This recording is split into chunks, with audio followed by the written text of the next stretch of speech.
The General Services Administration is doing almost 100% of its work remotely. GSA's Chief Human Capital Officer Tracy DeMartini told you on this program the agency's even onboarding its new political appointees remotely.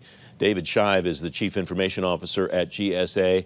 David, welcome. And Tracy talked about the reason for that the ease with which she's been able to do that kind of onboarding. She attributed that to the digital transformation effort that you and your colleagues in the IT shop have undertaken. How far along is that, and what's still to be done, David? Francis. So in classic IT, you know, you're never really done. So I'm not ready to say we're 80% done or 90% done. Good IT says you deliver in a continuous integration, continuous delivery model, and that's what we do here at GSA. What I will say is that the computing enterprise of GSA is largely digitized, but the maturity of that digitization of the GSA business enterprise is not where we want it to be.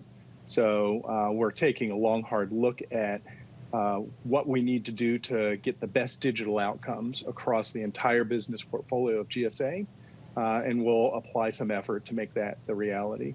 And a perfect example is we're able to onboard people remotely without having them come into the office. That's just good IT delivery, and that's just good business practice. We're looking for additional outcomes just like that. How do you evaluate the different outcomes across the enterprise that you need and prioritize them? Certainly you don't have the money that you want to do everything at once, so how do you decide which one's next or which ones are next in the pipeline?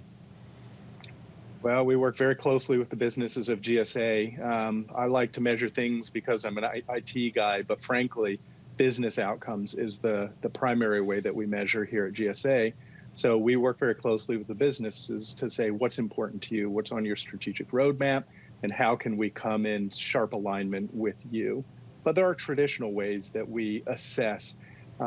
You know, we take a look at what's going to provide the highest value business outcomes, and we focus our energies there. And we take a look at how the business of GSA is changing. For example, we've moved to a fully virtual environment. So in the last year, a lot of our attention was focused on making sure that our employees could be 100% effective regardless of where they work.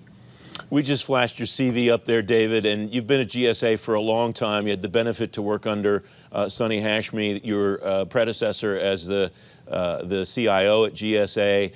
Casey Coleman worked on digital modernization efforts when she was there a long time ago. What's the benefit that you think you have with that institutional knowledge that you know where the stuff is and you know what's been done over a historic period of time and not just the last couple of months or years?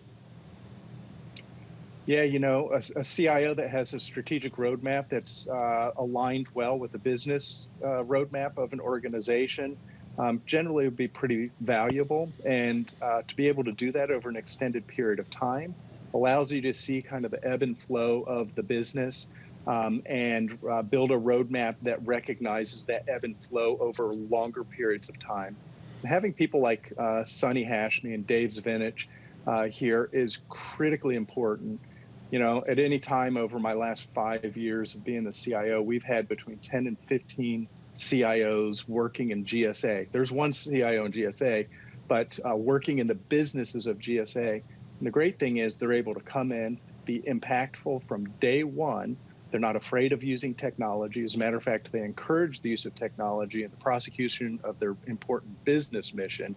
And it creates really great partnership between the IT team and the business team when they're cognizant of technology and are big fans of use of tech. Yeah, it strikes me that you have an advantage in not having to translate for someone as he or she comes in what's going on in the IT shop or what the potential solutions are.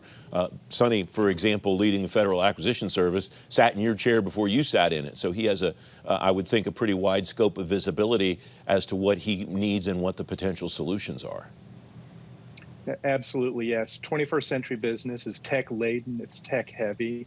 And if we can streamline and optimize the technology part of the discussion so that we're all speaking the same language, we can focus on the real, true, important mission, which is mission enablement of the federal agencies that we serve and of GSA so that we can best support the citizens we're serving. We just have a couple of minutes left, David. What do the next 6 to 12 months look like in your shop? What are the big rocks that you need to move?